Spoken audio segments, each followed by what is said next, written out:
नमस्कार दोस्तों, स्वागत है आप सभी का हमारी YouTube चैनल में। नवरात्रि के दूसरे दिन सुनने वाली माँ चंद्रघंटा की कथा। चिरकाल में महिषासुर नामक असुर का आतंक बढ़ गया था। उसके आतंक से तीनों लोक में हाहाकार मच गया था। भगवान द्वारा प्रदत्त अतुल बल से महिषासुर बहुत शक्तिशाली बन गया था। वह शक्ति का दुरुपयोग कर स्वर्ग पर अपना आधिपत्य जमाना चाह रहा था। इस प्रयास में वह लगभग सफल भी हो गया था। उस समय स्वर्ग के देवता भयभीत हो उठे। स्वयं स्वर्ग इंद्र नरेश भी चिंतित हो उठे। महिषासुर स्वर्ग का सिंहासन पाना चाहता था। उस समय सभी देवता ब्रह्मा जी के पास गए और उनसे सहायता मांगी। ब्रह्मा जी बोले, वर्तमान समय में तो महिषासुर को परास्त करना आसान नहीं है। इसके लिए हम सभी को महादेव के शरण में जाना पड़ेगा। उस समय सभी देवता सबसे पहले जगत के पालनहार भगवान विष्णु के पास गए और उनसे सहमति लेकर सभी महादेव के पास कैलाश पहुँचे। स्वर्ग नरेश इंद्र ने आपबीती महादेव को सुनाई। स्वर्ग नरेश इंद्र की बात सुन महादेव क्रोधित होकर बोले, महिषासुर अपने बल का गलत तरीके से प्रयोग कर रहा है, इसके लिए उसे अवश्य दंड मिलेगा। उस समय भगवान विष्णु और ब्रह्मा जी भी क्रोधित हो उठे और उनके क्रोध से एक तेज प्रकट हुई। यह तेज यानी ऊर्जा उनके मुख से प्रकट हुई। इसी ऊर्जा से एक देवी प्रकट हुई। उस समय भगवान शिव ने देवी माँ को अपना त्रिशूल दिया।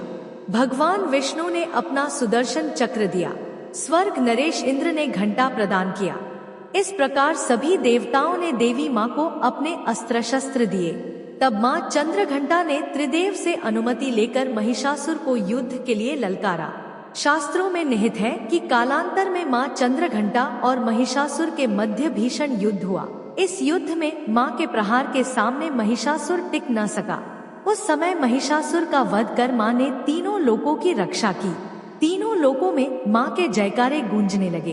कालांतर से माँ चंद्रघंटा की पूजा उपासना की जाती है।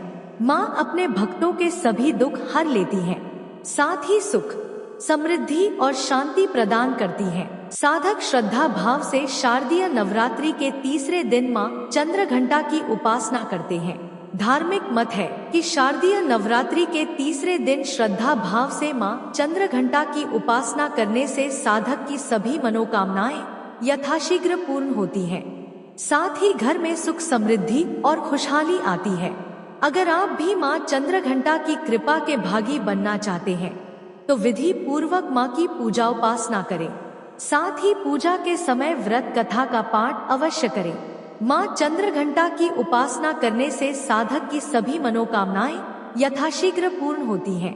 साथ ही उनके निमित्त व्रत उपवास रखा जाता है।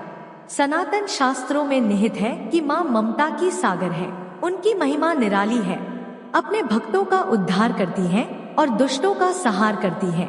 कथा अच्छी लगे तो चैनल को सब्सक्राइब अवश्य करें। जय मां चंद्रघंटा।